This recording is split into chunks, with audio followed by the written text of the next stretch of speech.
Your complete guide to setting up a Peacock and Hap African cichlid tank. Here we go.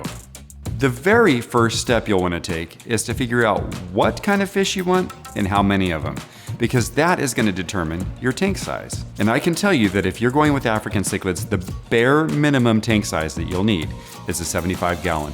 And you may think that you have a 55 and that's good enough. It isn't.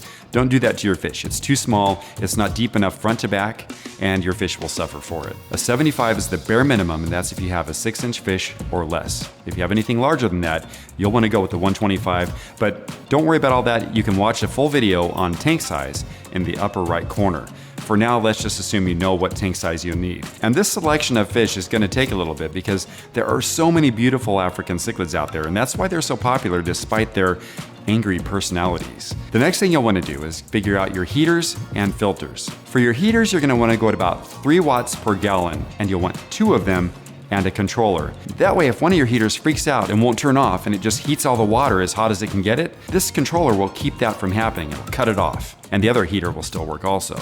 Same thing if one stops working completely. You still have a backup in there. A controller is your best friend. And then you'll want to get a filter, and I recommend getting 2 filters actually. You'll want a filter that turns over your water 5 to 10 times per hour. You will subscribe. Ding ding. I'm not sure if you know how messy plecos are. They poop a longer string than the length of their bodies. Well, I can do that too. That's what African cichlids are like, except maybe even worse because they eat so much. Messy beasts. And if you're looking to have a bunch of them, you'll need to go the extra mile on filtration. I see lots of questions from African cichlid keepers asking what size filter they should get, especially on a 75-gallon aquarium. Well, here's the thing. If you have a 75 and you're as crazy as the other African cichlid keepers are, and don't fool yourself, you probably are, then you and your fish are going to outgrow your tank and you'll end up with a ridiculously large one. And you'll need a big filter. So here's my advice, just buy it now. Either right now or save up and do the entire setup once you can afford it. We're talking Fluval FX6. Don't fall for the lure of the less expensive, seemingly almost as good FX4. It isn't almost as good because it's missing an entire tray for biomedia or sponges. You'll be sorry. I know, because I bought one several years ago and it's the biggest regret of my life. What? Okay, I'm exaggerating a little bit, but you get the point. Another filter I haven't used but is close in filtration power to the FX6 is the Sunsun HW3000, and it's less than half the price on Amazon. Might be worth looking into. Oh, yeah. Now hold on just a minute. If you think we're going into water parameters without talking about the nitrogen cycle and cycling your tank, you're wrong. You need to know how to cycle your tank. And if you don't know what the nitrogen cycle is, then check out the million videos on YouTube about it. But in a nutshell, the nitrogen cycle is how you have beneficial bacteria in your tank that will help turn toxic ammonia caused by fish waste and other organic decay into nitrites. And then you'll have a whole other gang of bacteria that combat the nitrates and turn them into nitrates. And in general, for African cichlid keepers, the only way to get rid of your nitrates, which are also poisonous to your fish, but in a lesser degree than the other two, is to do water changes. So you'll be doing water changes with your African cichlids. And cycling your tank is how you set all these up. The easiest way to cycle your tank is to get some seeded filter media from someone who's had an established tank for a while, and take that filter media and put it in your own filter. Then your tank's instantly cycled. Just make sure you get enough filter media for the amount of fish you have. Time's up. All right, on to the parameters. Your African cichlids are gonna like really warm water. The range is actually from 74 to 82. And the warmer you get, the happier they are, but also the crazier they get. So I recommend an average temperature of about 78 to 79. That's what I keep mine at. Once I dropped it from 80 or 81 down to 79, I did notice that a little bit less aggression was going on in the tank. They also like hard water, high on the alkaline side. And there are a few different ways to get that, and I'm gonna go through this with you now. Hey, real quick, if you want to help this channel, hit the like button and leave a comment. That'll push this video out to more people and grow our community we have going on here. One method of boosting your pH to make it more alkaline is to add Malawi Victoria buffer and Cichlid Lake salt when you do water changes. This isn't my favorite method for a few reasons. First, it's more like chasing the pH than the other methods I'll talk about. Chasing the pH is when you add things regularly to the water to alter it to either raise or drop the pH. This is dangerous because it can cause fluctuations in the pH, which are actually more traumatic to the fish than a pH that isn't perfect. Second, you can forget to add it during a water change, which will make the pH drop back down again. A better way to raise your pH is to add some crushed coral to some bags and place it in your filter. You could also use it as substrate, but I think it's a little sharp for your Africans, and they could cut their mouths on it when they sift the sand, which they do all the time. First of all, ouch. The best method, I believe, is to use aragonite sand as your substrate. This will boost your pH and keep it very consistently at the same level. Hey, and you don't have to remember anything. Oh, thank God. Oh, God. You can buy it online or at Petco. I never chase the pH and I never do anything except putting aragonite sand in my African cichlid tanks, and it's worked wonderfully so far. Hopefully you're a minimalist because you won't be doing a lot of aquascaping in your African cichlid tank. I'm showing you some older video of Alcatraz now in memory of many of the fish that I recently lost due to a huge mistake I made. If you aren't up to date on that, the link is in the upper right corner, but I'm trying my best to put that behind me, grow from it, and focus on what's happening now and the future of my tank and fish. And this is how you should handle your own mistakes. Not just with fish either, but with life in general. I can't tell you how many times I've gotten comments telling me I need to scape Alcatraz. Well, what they don't know is that this is scaped, and pretty heavily scaped at that. Peacocks and haps love open swimming room, and you won't want to be adding lots of foofy decor that'll take up space.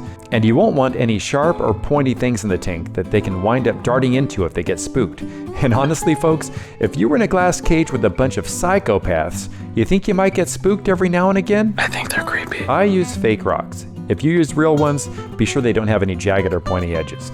My boys suffered lots of eye damage before I finally tossed my real rocks. These fish also like to stake their claim on property in the tank. They're like your dad, who always liked to sit in the same spot on the couch, and heaven forbid if you took his seat. Yeah, they're like that, except there are no laws in the tank keeping the property owner from dismembering anyone who comes near his spot on the couch. Your ass is grass, and I'm gonna mow it. I know you'll probably still want to put some kind of decor in your tank, but try to keep as few items in the tank as you can. Sometimes, if you have a real killer cichlid on the loose, you can actually add decor to provide line of sight breaks. But we're getting too far into the African cichlid aggression for this video. In general, aquarium lights are just for you when you have an African cichlid tank. Think of it as turning on bright lights in a penitentiary. That's why I call my tank Alcatraz, after all. I just have a couple of Fluval Sea Marine 3.0 light strips at the top of my tank. I think the best LED lights you can get for your fish will be ones that give you more control over the light spectrum. Blues, greens, reds, etc. That'll help you have more control over how colorful your fish appear. And this one's important. You want your lights to have a ramp-up time. This means that the light just doesn't pop on all of a sudden at full intensity. Too bright, it burns. Ah. That can spook your boys, and they can wind up smashing into an aquarium panel, and that can kill them. I also like to move the lights in from the edge a foot or so to give a little light fall off. That way, if they want to get out of the light and hide somewhere like at the top of a filter intake, they can blend into the shadows and avoid the scrupulous eyes of any of their tormentors. Wave makers are these little doohickeys that blow water around in your tank. And in the tank like the one you're going to have, a little current is a great thing for everyone. First off, it gives your cichlids something to keep them busy. And if they're busy, they're less likely to go off and kill someone. Yikes. Idle hands and all. Second, if you set it up right, it can blow all the detritus toward your filter intake where it'll all get sucked up. You place one at the top angled slightly upward and on the same side as your filter intake. Place another smaller one about the lower third mark on the opposite side shooting back toward the intake. You'll have a nice current loop that'll keep your tank pretty clean. You'll hardly have to do anything. And you'll appreciate this because there really will be a surprising amount of poop in your tank. The size of wave makers you get will depend on the size of your tank. I think in my 75 I have an 800 gallon per hour wave maker at the top, and that's it. Nothing on the other side. Does the trick and might even be a little too strong. Third, that wave maker pointed toward the top of your tank will provide great surface agitation. And if the surface of your water isn't moving, then you ain't getting no exchange of oxygen and carbon dioxide. And without that exchange, your fish will suffocate and die. It's also good to have your filter outputs pointing in the same direction, away from the filter intakes. Already using wave makers? What kind do you use? And how do you like them? Let us know.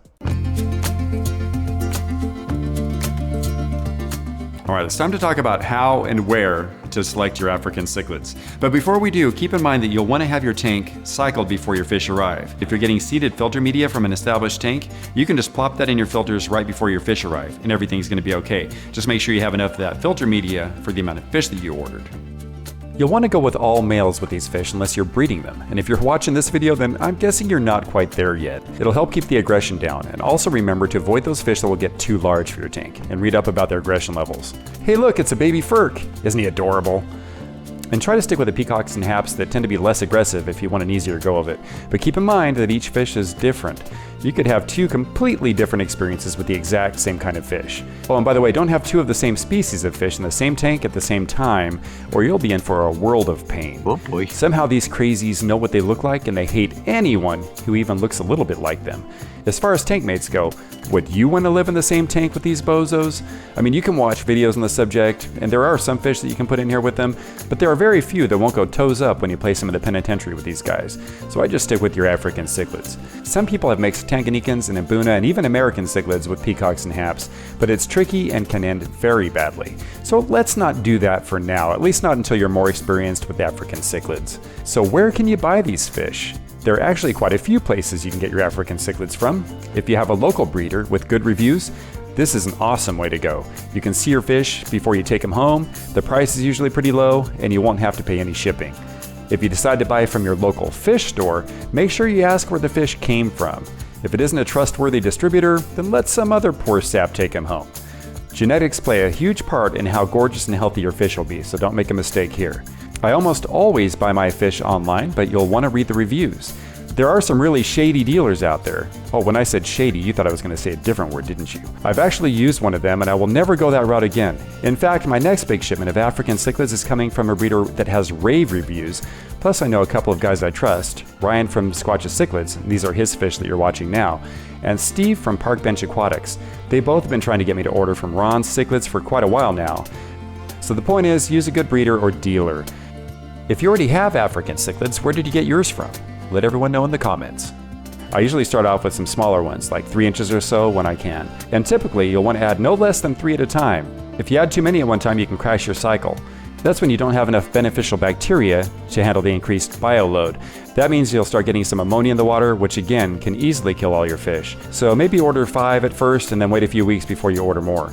Oh, one more thing, this video is focused on the setting up of your African cichlid tank, so I won't get into what and when to feed your boys, but I mostly use North Fin pellets because it's just got amazing ingredients and my fish love it. Just remember that these nutjob African cichlids are not your typical fish, and you need to watch them all the time. When you first wake up in the morning, look at them. When you get home from work, when you go to bed, anytime you can in between, you want to make sure that no fish are getting stressed out or beat up, because these fish can go from completely sane to completely crazy like the flick of a switch. 0 to 60 in 1 second. So always be watching and make sure that you can move them to a quarantine tank immediately if you need to. And one other thing, make sure you don't put too many or too few African cichlids in your tank. And if you don't know how many that is, check out this video in the upper right. It'll tell you everything. You've been watching the Cichlid Charmer, and as always, thank you for watching, and I'll catch you next time.